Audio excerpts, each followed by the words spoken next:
I'm Ulises Sambrano. I'm Evan Closky. Back again. And we're the host of the Locked On Rays podcast, part of the Locked On Podcast Network. Thank you for making Locked On Rays your very first listen every day. And remember, Locked On Rays is free and available on all platforms, including YouTube at Locked On Rays. If you're interested in advertising or sponsoring the program, lockedonrays@gmail.com is the place to do that. Evan, let's get right into it. Confidence level on a scale of 1 to 10 of the Rays making the playoffs, 10 being the highest, 1 being the lowest. Where are you at this moment? 7, 6, 7. Okay. I still am, I'm not panicking.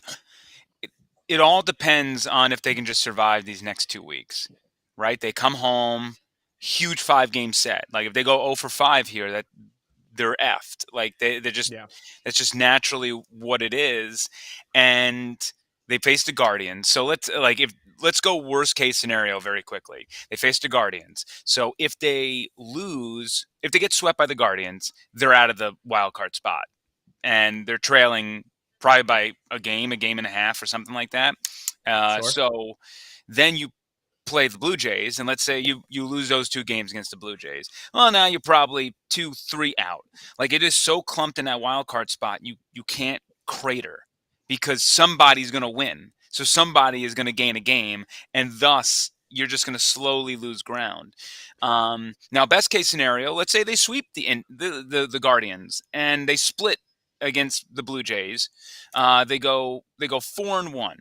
For that best case scenario, I'm not even going to say they're going to go 5-0. I say best case 4-1. Then you probably created a pretty good buffer, and you're 3.5, up in your wild card spot, and you head on the road to face a softer part of your schedule before the long home trip, which is where we think that some players are going to start coming back. So make it through these 2 weeks. Don't crater, and then you should be getting stronger as the season gets most important. But Evan, I keep hearing that games in July don't matter, that this team is definitely going into the playoffs, and you really shouldn't care about, bullpen implosions and starters not being given a long leash because it's just July. These games don't matter. What do we tell those folks? I mean, it's one thing. I think a lot of Rays fans are a bit spoiled because they've been going to the playoffs and winning the division a lot. Obviously, everyone's given up on the fact that they're not going to win the division. We all understand that. But yeah, it's not a given. Nobody signs it and says the Rays are going there. And, everyone personally, people go and yell at Kevin Cash, and I don't know why. What the heck is Kevin Cash supposed to do? He has 17 guys on the injured list. Look at the lineups that he has. Look at what he has to work with. And then, I got to hear people yelling about Colin Poche in the game in the 9th inning. And it's what Cash did was exactly what he was supposed to do. He went to Thompson, and then he went to Jason Adam in the toughest part of the order. And then, he went Raley before that. Adam faced the toughest part of the order, and then Poche had to face 8-9-1 if he was going to get it done. And that's what he put him in the night prior in the 8th inning in the same situation. And he screwed it up. I mean, Poche just screwed it up. For some reason, he sucks against the Orioles. The guy has, I think, given up runs in 7 different outings now. And more often than not, he's figured it out. But in 3 of those outings, most recently against the Orioles, 3 of the 4, he screwed it up. So it's just one of those things. And it's I ask people, what do you want differently? I mean, look at what else he's working with. Armstrong, Fairbanks, Bard, Garza Jr. I mean, come on. Yeah. And so now it goes back to your point of, philosophically speaking, this team doesn't like to have their starting pitching go beyond 5 innings if they can hold off against it. But, I don't know how much this team can survive doing that, especially when their starters are really the backbone of this team. And, I mean, luckily Yarbs did what he did yesterday, right? I mean, 15 swings and misses, and you lose. Vintage. you lose Yarbs having 15 swings and misses. That's unbelievable. And as first pitch strikes. Ulises said, yucky Yarbs went to yummy Yarbs. Yummy, briefly, briefly yummy Yarbs. Let's not expect this is going to be the norm from. I'm still going to call him yucky Yarbs because he's had a lot more yucky out of. I mean, it's one start, but yeah, I mean, you know. You brought it up. Okay, because we discussed this on Thursday's episode. Yeah. I mentioned, Evan, your confidence level 1 to 10 of the Rays making the playoffs. What is your confidence level 1 to 10 of the Orioles, the Baltimore Orioles making the playoffs in 2022, being that it is expanded wild card and so on? 2. Okay. I'll give them a little bit of a chance, but they should absolutely trade Trey Mancini. I don't think that they should do a full sell. I think the full-on sell is what this run has done for that organization. So they'll stop that. But you're not going to have Trey Mancini next year. Might as well get something for him. I think their schedule, is a little bit harder. Or is about to be a little bit harder. And they're also kind of smoke and mirrors a little bit. And my bigger problem with them is look at their starters. At least the Rays have really good starting pitching. And last year it was the strength of their bullpen was insane and the depth. But this year, the Rays starting pitching is the only reason why this team doesn't have a top 10 pick next year. So I'm not quite sure the Orioles have the horses for the first 4 to 5 innings that are going to lead them to their bullpen, which is fantastic. But can any person out there name 3? We follow baseball, but talk to a layman sports fan. Name 2 Baltimore Orioles starting pitchers. Yeah, that's a good point. Although I will say this, Evan, you said last year that the Red Sox were showing off a little bit of fool's gold, and look, I was wrong. I was a year behind. On that. Same here, Evan. I was with you, man. I said this is gonna crumble, and boy, it crumbled late in the ALCS. My goodness. Yeah, but at least the difference was it was always expecting it would pretty much be saying to a lesser degree they weren't as hot as the Yankees, but they jumped out to a lead and were able to nurse that confidence the rest of the way. The Orioles are working from behind, so every day is a grind. They don't have an opportunity to have a 4 or 5 game losing streak anymore. None of these wild card teams do, honestly. Yeah. There are, between the Guardians, the Red Sox are still kind of there. We think they might sell and go off into the sunset, but who knows? They're still very much in the picture. And the White Sox. So you have 3 teams who, if they got on any sort of heater, are going to jump on you. So that's the whole point. July baseball absolutely matters, and it matters in the point of you can't win the wild card spot now, but you can certainly lose it now. And you can't allow the Rays to play from behind when getting fully healthy. Because even those players are going to come back, Wander and Harold, and they're not going to be 100%. Let's say that Glasnow finds the mound in September. He's not going to pitch 5 innings. He's going to pitch 1 or 2. You're going to have guys like Chagua and hopefully, Anderson, and these guys aren't going to be in tip-top shape.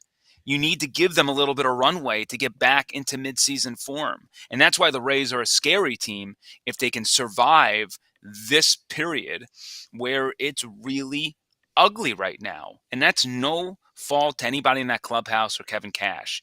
Just with the storm that is brewing, they are one starting pitcher injury away from just really being full on screwed. Yeah, Evan Closky's working on Kevin Cash's PR election campaign. I honestly, we talked about this a couple of weeks ago, and we could not believe that they're in the wild card spot. And they still are. I'm not going to go as far as some other people who are like, Kevin Cash needs to be manager of the year for a 3rd straight year. I don't think so. But I do applaud his work and the front office to somehow be in this position. I don't know. We're this far in, and it feels like they suck, but they don't, right? Yeah. This whole season has not been a fun season to watch. It really has not. Hey, and yet here we are. They're still in the playoffs. Hey, we get to October. The storyline could be Durham Bulls make the MLB playoffs. Like, that's what we're at this point. But sadly, it's like they gotta. While everybody's going to hit the finish line after 162 games, you're going to have half a team that's only played 80, and they're ready to go. And you're going to have McClanahan unleashed, and you're going to have a lot of these pitchers given a little bit more runway to an extent, not like the Rasmussens.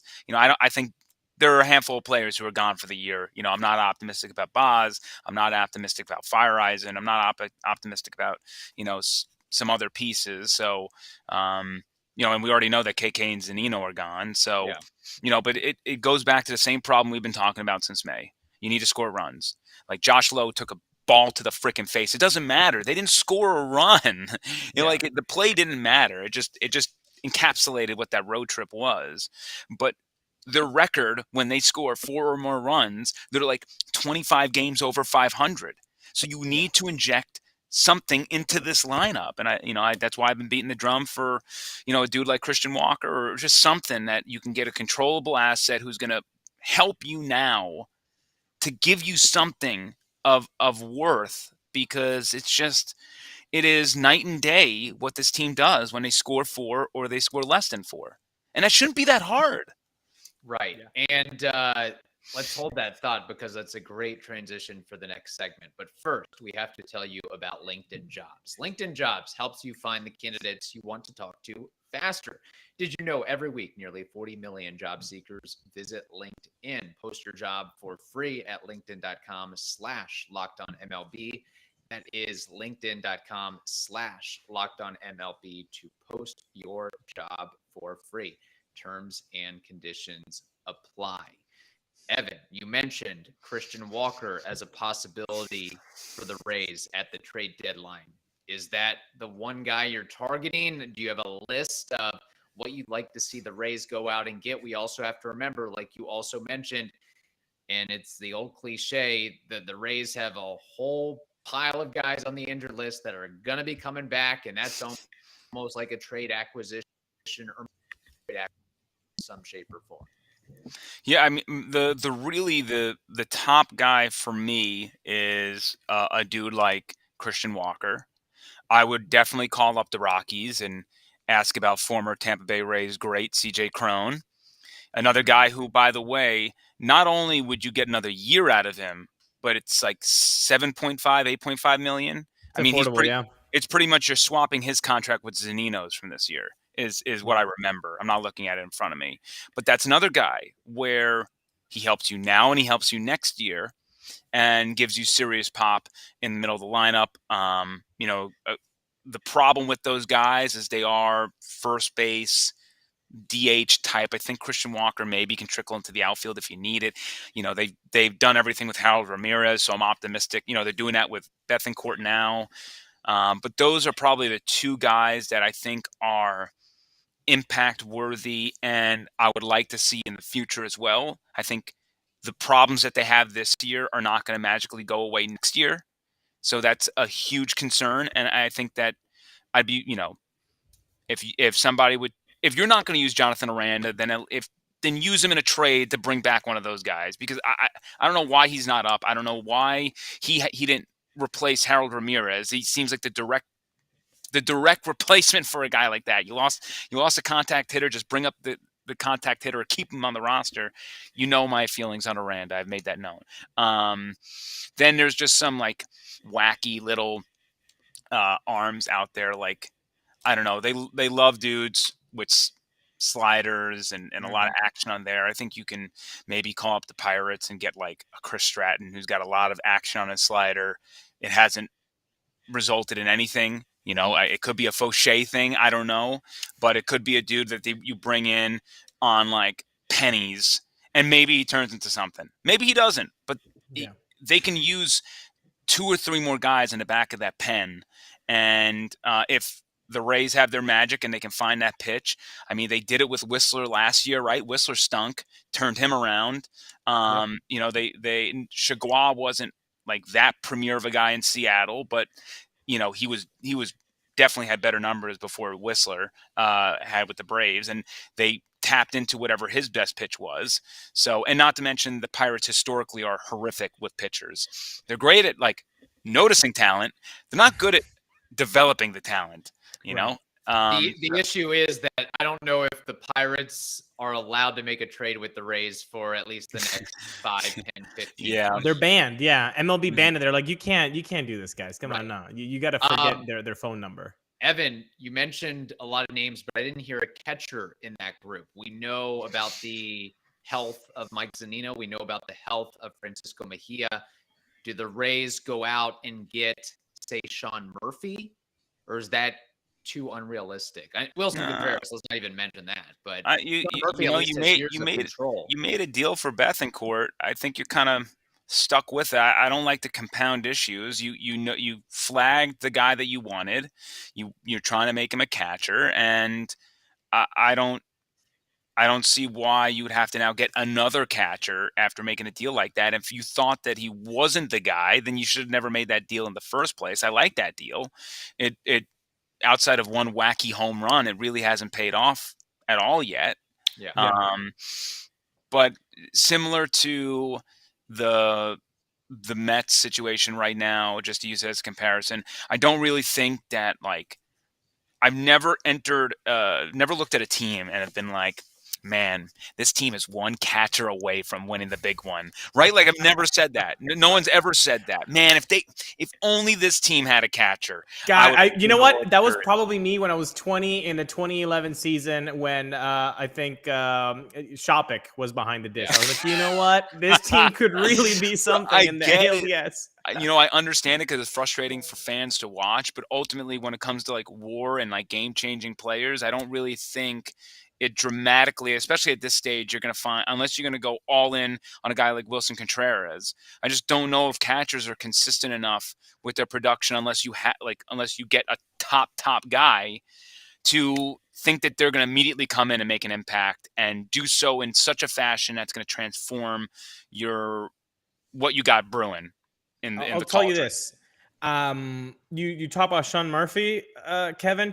I was talking to our buddy, friend of the program, Jason Burke, who is the host of the Locked On A's podcast.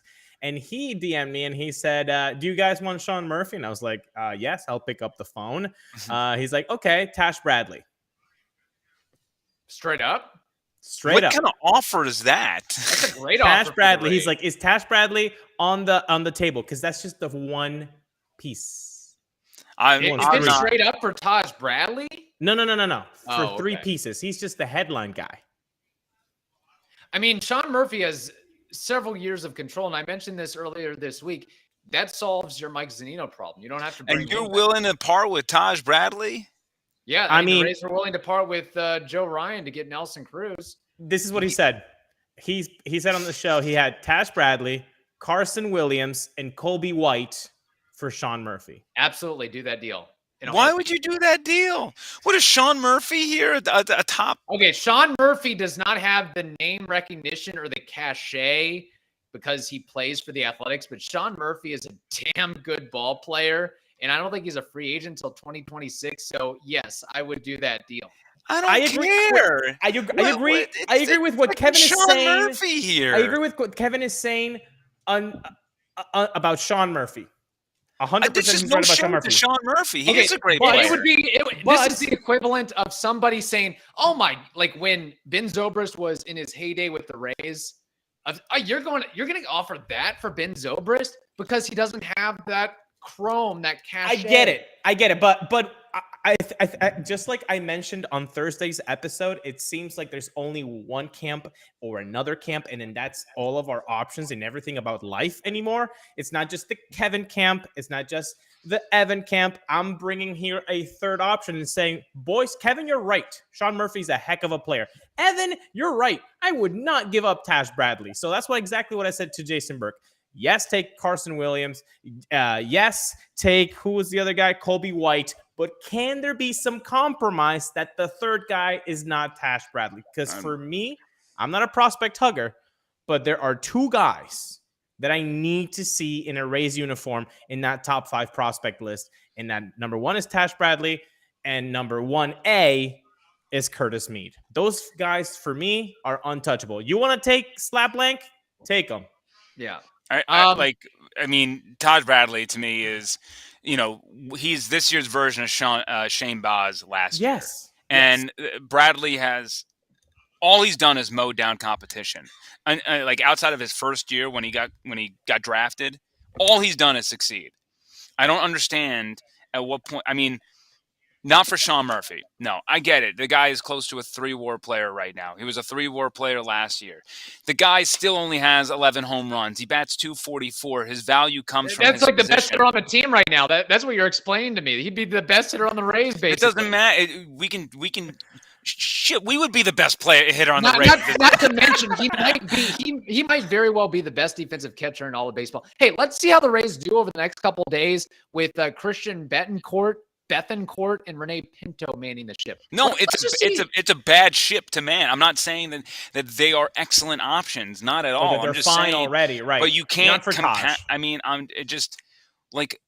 Murphy is not going to provide you earth-shattering results, which is the difference between what Taj Bradley can give you and his potential. Not to mention, Taj Bradley can be packaged he could be the centerpiece in a Soto type deal if you want to use him. I mean, he's a star prospect, and not to mention his prospect ranking is going to be elevated next season even more. So if you're looking at like a stock, right? Like his stock is not even as high as it's going to be next year, when presumably he's MLB ready, and then you can also tinker with something and do something in the offseason.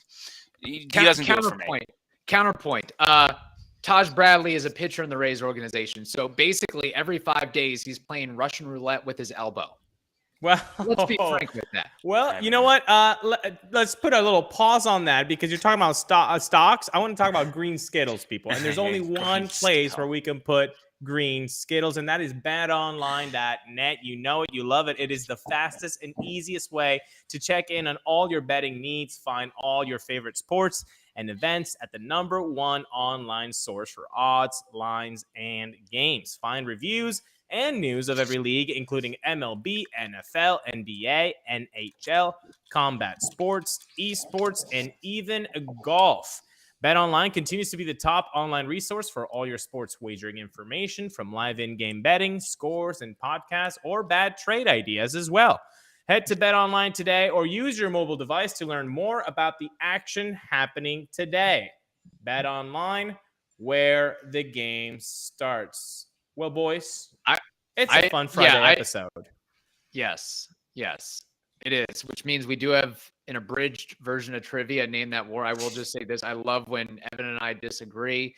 Evan has the man up, though, because he hits a golf ball a mile. So I don't know where it's going. That's the only problem.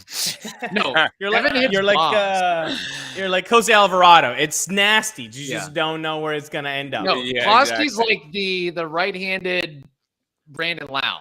Like, you don't think that Closky's hitting bombs, but he's hitting bombs. It's pretty impressive. So good anyway, man, Evan. Quick trivia, because we are running out of time here. There are, and I'm going to make it easy for you guys. Let's have we need to make it easy for the Rays, so let's make it easy for us on trivia. There are 12 pitchers in baseball history who have thrown at least 5,000 innings in their career. 5,000 innings in their career. 12 pitchers have done that. I need Evan to name one pitcher and Ulises to name one pitcher. So a pitcher, 5,000 innings. At least 5,000 innings, yes. Nolan Ryan? You would be correct. 5,386. Cy Young? 7,356. Hold up. Let's keep going. Can we keep going? Sure. Keep going. Walter Johnson? Oh, the old correct. 5,914. Steve Carlton? Yep. 5,217. That's nice. The only other name I think both of you would get is a guy who pitched during our adolescent stage of watching baseball. Randy Johnson? No. This guy didn't have quite the velocity of Randy Johnson, but man, he could put the ball wherever the hell he wanted. Greg Maddux, 5,008, 23 seasons. I'll run through the list here because I don't think you're going to get any of the other names necessarily. So Cy Young 1, Pud Galvin number 2. No idea who that is. Walter Johnson 3, Phil Niekro 4, Nolan Ryan 5, Gaylord Perry 6, Don Sutton 7, Warren Spahn 8, Steve Carlton 9, Pete Alexander 10, Kid Nichols 11. That's a great Kitty Nicks. Kid Nicks. Yeah, who could Let's forget? go. I would trade him for Sean Murphy. Tim Keefe 12 and Greg Maddox 13. So there. By the way, the deal, Ulises, that you mentioned, I guarantee you 1,000% was put in the baseballtradevalues.com trade because it equals out. But I do not 100, and while I use it to see if I'm crazy or not, I still don't 100% trust that thing. Yeah. Yeah, no, it's just a guy. It's a fun guy. But if Sean Murphy played for the Yankees or Red Sox or the Cubs, he's a would great be like, oh my player. gosh, Sean Murphy. That's fine and dandy, Kevin. He's That's a great fine and player. dandy. He doesn't fix the Rays. But I am not trading. Give me more impact I'm position. trading Carson Williams. Yes. I'm trading Colby White. Yes. And then pick anybody else that's not Curtis Mead or Tash Bradley, and I make that deal. I make that deal today. Fair enough. They probably don't do it, but just Taj Bradley. I think untouchable, baby. I don't know. Who knows what happens with Boz's elbow? You're gonna probably need him. So yeah. Boys, it's the second part of trivia, which is called Name That War. For those of you who have never seen us play this game, this is where we take a player from the past and we look at his career baseball reference war, and we just guess it because we're really good at this game. So here we go. The player from the past of today is none other than X-Ray for just a little bit for those OG Rays fans, Greg Zahn. Oh my God. Catcher? I would. Can we do another Ray and Greg Vaughn? I think we've done them in the past. So yeah, Greg Zahn. I'm willing to hear. I'll give you a little baseball hint. reference war. I think Sean Murphy already has a higher career WAR than Greg Zahn had for his entire career. I'm gonna check that out right now. You guys think and mull it over. Holy smokes! I'll throw out a number. I'll say 11 for Greg Zahn. You're being a bit more generous than me. Well, I'm gonna give you a hint here.